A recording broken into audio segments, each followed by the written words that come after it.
Hello বন্ধুরা, তোমরা সবাই কেমন আছো? আশা করি তোমরা সবাই ভালো আছো। আমার নতুন ইউটিউব চ্যানেলে তোমাদের স্বাগত। চলো, আজকে আমি তোমাদের সাথে শেয়ার করছি আলু চিচিঙ্গে পোস্তর তরকারি।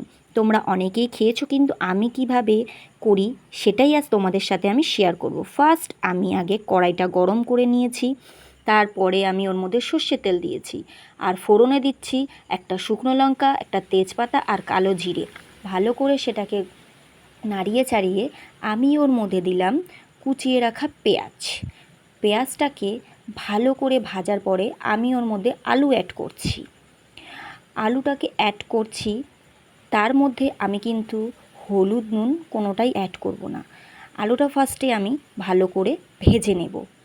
ভালো করে নাড়িয়ে চাড়িয়ে ভাজার পর যখন আলুটা একটু লালচে লালচে হয়ে যাবে, তার মধ্যে এবার আমি চিচিঙ্গেটা অ্যাড করে দেব।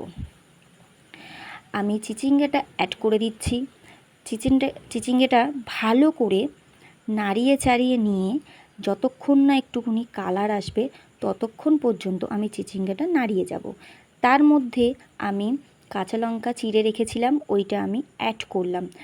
যে যেমন ঝাল খেতে পছন্দ করো সেরকমভাবে ঝালের পরিমাণটা দেবে। আমি তার মধ্যে নুন অ্যাড করলাম আর হলুদ অ্যাড করলাম। তারপরে আমি ওটাকে ভালো করে নাড়িয়ে নিলাম যতক্ষণ না কালার আসছে।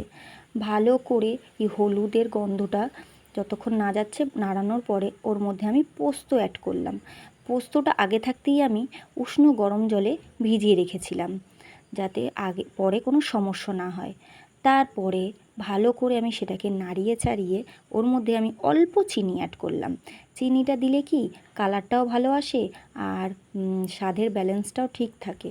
তারপরে দেখো আলুটা পুরোটাই সেদ্ধ হয়ে গেছে। আমার ভিডিওটা যদি ভালো লাগে লাইক কমেন্ট শেয়ার করে দিও আর চ্যানেলটা সাবস্ক্রাইব করে দিও। টাটা বন্ধুরা।